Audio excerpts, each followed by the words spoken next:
Donald Trump vient de porter un coup direct dans l'artère vitale de Big Pharma en exigeant que désormais toutes les publicités pharmaceutiques mentionnent l'intégralité des effets secondaires. Il brise le sortilège qui protégeait ces industries, celui du mensonge par omission. Fini les spots télévisés idylliques, ces scènes de famille souriantes dans un champ de fleurs, alors qu'en bas de l'écran s'accumulaient des risques mortels, murmurés à toute vitesse. Désormais, si Big Pharma veut continuer à vendre son rêve, il devra aussi vendre son cauchemar.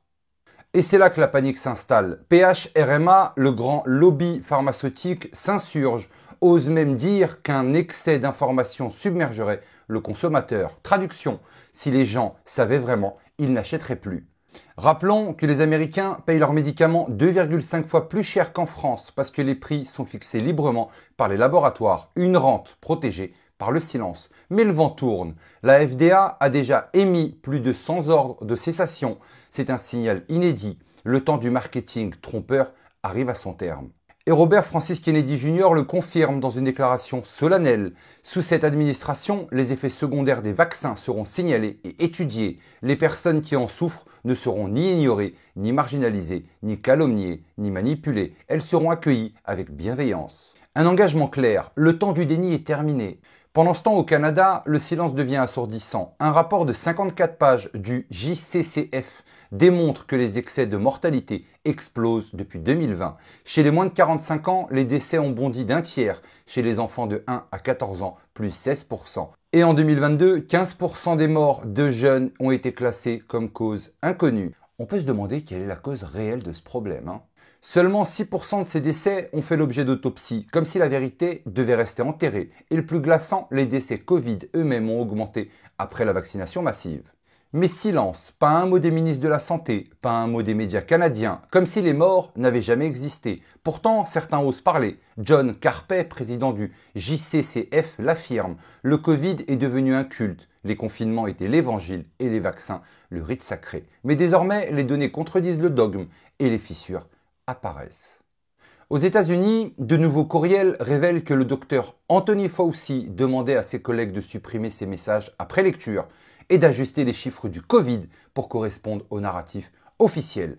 Pas de chance, tout a été archivé et aujourd'hui, ces preuves refont surface.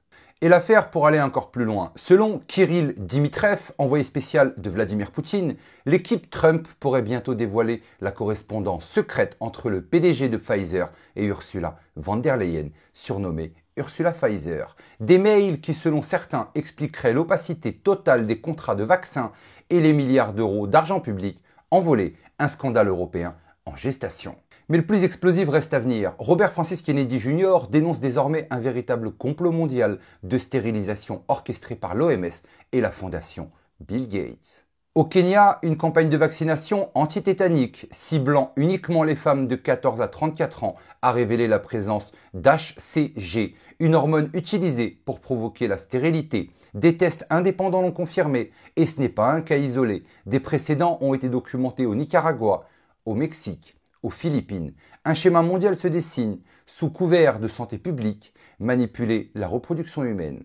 Et comme si ça ne suffisait pas, RFK Jr. accumule les victoires politiques. Il vient de faire adopter une série de réformes historiques. Élimination de nombreux produits chimiques toxiques des aliments. Définition et étiquetage obligatoires pour les produits ultra transformés. Obligation pour les facultés de médecine d'enseigner la nutrition et la santé métabolique. Réforme du programme alimentaire SNAP qui exclut désormais soda et bonbons. Amélioration de la restauration dans l'armée, les hôpitaux, les écoles et mise à jour des normes de qualité de l'eau.